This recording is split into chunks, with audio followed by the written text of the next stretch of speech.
Ricky Bruce, what do you say? What do you know? Hey, today's episode is called Fun with Midi. Fun with Midi toys. And, well, Midi with me started back in the 80s. And I thought it was one of the coolest things where you could plug one keyboard into another and you could start playing like three keyboards from one.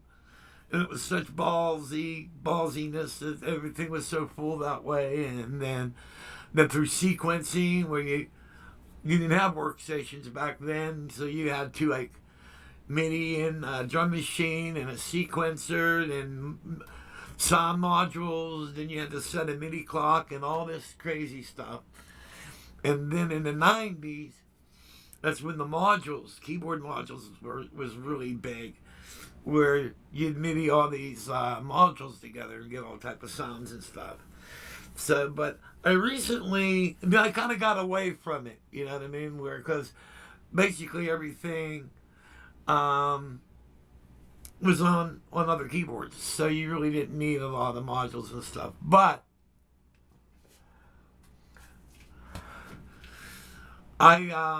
what got me back into it was basically always wanted a profit, all right, but I could never afford to get one, all right, and but the Behringer made the Pro 800, which is basically a Prophet 6, all right, but it's better than the Prophet 6 because Prophet 6 was only 6 voice, and the Behringer Pro 800 is an 8 voice Prophet, all right, and so I ended up getting the Pro 800 module, all right, and let me show you the beast.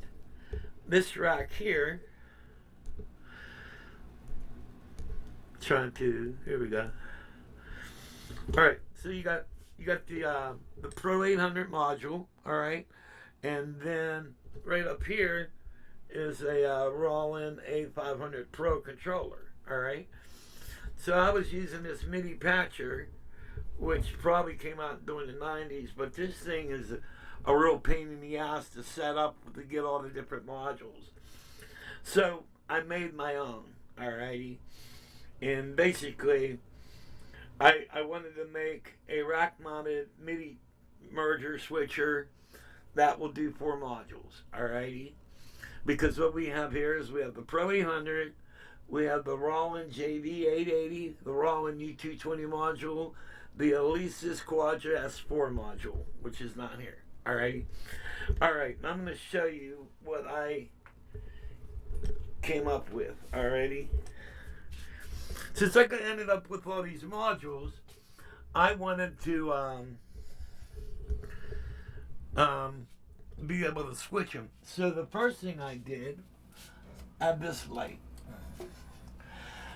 I made this, all right, which is a foot activated MIDI switcher, all right, and then what it has your power in, LED, and on and off switch.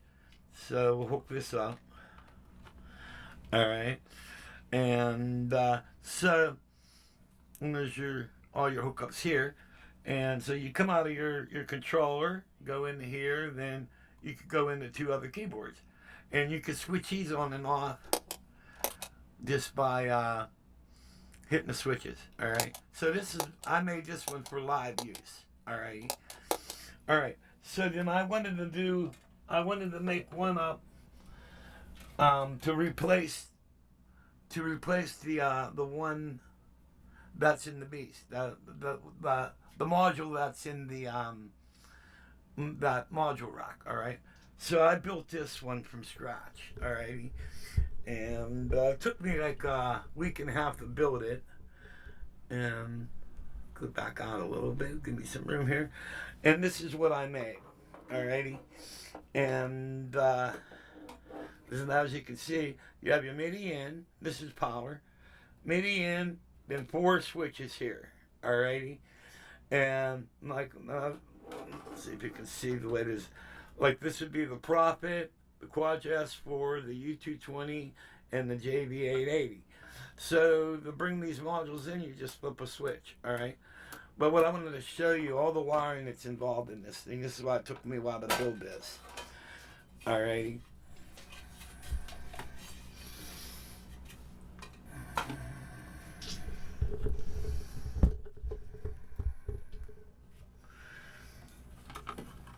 So this is a lot of wiring that's involved in that. And hold on a minute. This might even make things a little bit better. And what these are relay packs, like right here.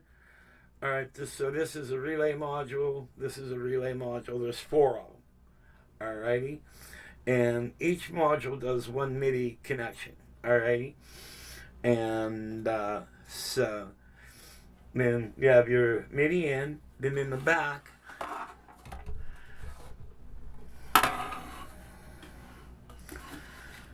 is your Midi outs. All right, and those would go to your keyboards. All right, then you got this cable here. All right, this is for an auxiliary unit. All right, so if you wanted to, so what if someday I want to make another module, another Midi. Well, say I want to add on to this so I can control more MIDI outputs and shit, and then I could add on to it, but I don't need additional power supply because I provided one from here, alrighty? And so let's hook up the power to this puppy.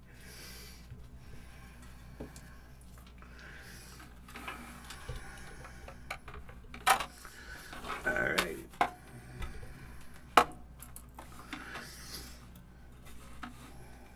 So this is your on and off right here. Alrighty. And as you can tell, these all light up. I don't know if you can see the lights on it. So say we bring in the first one. See how these all light up? Alright. You bring in the second, the third, and the fourth. Alrighty. And so this will do 4 modules. Alrighty. And so it's a lot easier than the one that I had that's already in the rack. Tomorrow I'll put this all together. But I make these. If you're interested, let me know. This one here, this is going out to my friend Jeremy. So this is actually his unit. So this will be shipping out to him, along with an LED keyboard lighting system I made for him. But if you're interested in any of these, let me know. It started out where I made these for myself, and but it's pretty slick setup. And what I like it's just so easy, you know what I mean? The other one, you had to hit all these buttons to get you in what you wanted to do. So, but basically, that's the MIDI setup, and here we go. That's the MIDI setup for the rack mount, for the rack module, and then there's also the one. This one here for performance, and this one right here. So this is for performance. This is going out to Jeremy, which means I gotta build another one. Alrighty, and so this will be. I don't know. I can't talk today. I'm having all type of problems. But anyway, this is the performance model. This will do 2 modules. Alrighty. And so you could bring these in just with your feet. And then this other puppy is the rack mount. Alrighty. And so I left the top off so I can show you guys. And you know what I mean? But basically, this is the module. Alright. Okay, guys. See you when I see you. God bless.